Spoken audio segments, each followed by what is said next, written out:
Ikatlong kabanata. Iyon ang simula ng mahabang labanan sa pagitan ng mga matatapat na tauhan ni Saul at ni David. Lumakas ng lumakas ang grupo ni David.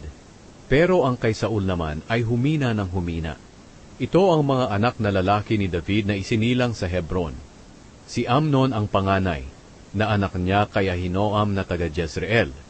Si Kileab ang pangalawa, na anak niya kay Abigail, ang biyuda ni Nabal na taga Carmel. Si Absalom ang pangatlo, na anak niya kay Maaka, ang anak ni Haring Talmai ng Geshur. Si Adoniya ang pang-apat, na anak niya kay Hagit.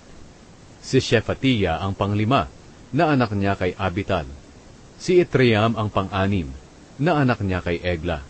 Sila ang mga anak ni David na isinilang sa Hebron. Kumampi si Abner kay David. Habang patuloy ang labanan sa pagitan ng mga tauhan ni Saul at ni David, naging makapangyarihang pinuno si Abner sa mga tauhan ni Saul. Isang araw, inakusahan ni Isbosheth si Abner. Bakit mo sinipingan ang isa sa mga asawa ng ama kong si Saul? Ang tinutukoy ni Isbosheth ay si Rispa, na anak ni Aya. Nagalit si Abner sa sinabi ni Isbosheth, kaya sumagot siya, iniisip mo bang pinagtaksilan ko ang iyong ama at kumakampi ako sa Huda? Mula pa noon, matapat na ako sa iyong ama, sa pamilya niya at mga kaibigan, at hindi kita ibinigay kay David. Pero ngayon inaakusahan mo akong nagkasala dahil sa isang babae. Kung ganyan din lang, mabuti pang tulungan ko na lang si David na matupad ang ipinangako ng Panginoon sa kanya, at parusahan sana ako ng matindi ng Diyos kapag hindi ko siya tinulungan. Ipinangako ng Panginoon na hindi na niya paghahariin ang sinumang kalahi ni Saul, kundi si David ang paghahariin niya sa Israel at Huda, mula Dan hanggang sa Beersheba. Hindi na nangahaspang magsalita si Isbosheth dahil natatakot siya kay Abner. Pagkatapos, nagsugo si Abner ng mga mensahero kay David na sinasabi, kayo ang dapat na maghari sa buong lupain ng Israel. Gumawa po tayo ng kasunduan, at tutulungan ko kayong masakop ang buong bayan ng Israel. Sumagot si David, sige, pumapayag ako makipagkasundo sa isang kondisyon. Ibalik ninyo sa akin ang asawa kong si Mikal na anak ni Saul, sa pagpunta ninyo rito. Pagkatapos, nagsugo si David ng mga mensahero kay Isbosheth para sabihin, ibalik mo sa akin ang asawa kong si Mikal, dahil ipinagkasundo kaming ipakasal, kapalit ng 100 buhay at balat ng pinagtulian ng mga Filisteo. Kaya ipinag-utos ni Isbosheth na bawiin si Mikal sa asawa nitong si Paltiel, na anak ni Laish. Umiiyak na sumunod si Paltiel kay Mikal hanggang sa Bahurim. Sinabihan siya ni Abner na umuwi na, at umuwi nga ito. Nakipag-usap si Abner sa mga tagapamahala ng Israel. Sinabi niya, matagal nyo nang gustong maging hari si David. Ito na ang pagkakataon nyo. Dahil nangako ang Panginoon sa lingkod niyang si David na sa pamamagitan niya, ililigtas niya ang mga mamamayan niyang Israelita sa kamay ng mga Filisteo at sa lahat ng kalaban nito. Nakipag-usap din si Abner sa lahi ni Benjamin, at pumunta siya sa Hebron para sabihin kay David na sinusuportahan ng mga mamamayan ng Israel at Benjamin ang pagiging hari niya sa kanila.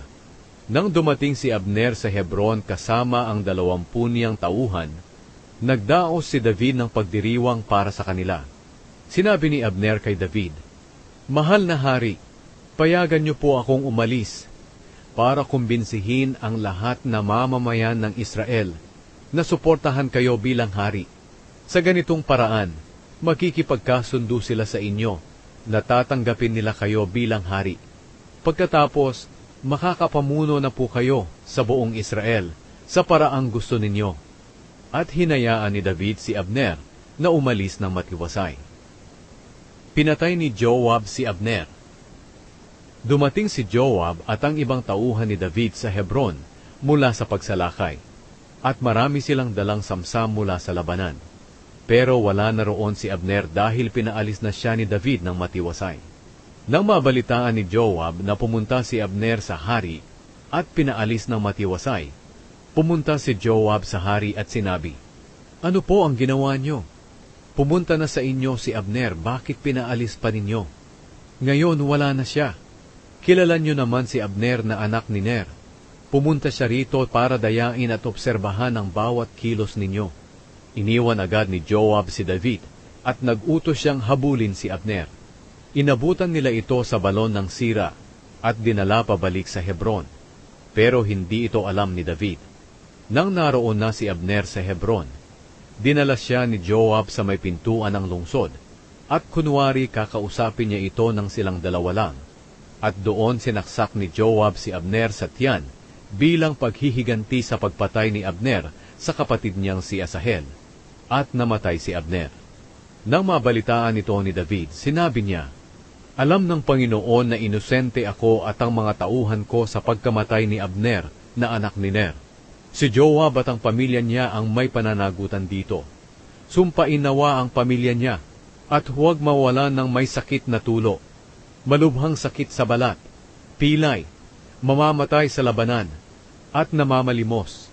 Kaya pinatay ni Joab at ng kapatid niyang si Abishai si Abner, dahil pinatay nito ang kapatid nilang si Asahel sa labanan, doon sa Gibeon. Pagkatapos, sinabi ni David kay Joab at sa lahat ng kasama niya, "Punitin ninyo ang inyong mga damit, at magsuot kayo ng sako. Magluksa kayo habang naglalakad sa unahan ng bangkay ni Abner sa paglilibing sa kanya." Nakipaglibing din si Haring David na sumusunod sa bangkay. Inilibing si Abner sa Hebron, at labis ang pag-iyak ni Haring David doon sa pinaglibingan. Ganoon din ang lahat ng tao na nakipaglibing. Inawit ni Haring David ang awit ng kalungkutan para kay Abner. Bakit namatay si Abner na gaya ng isang kriminal?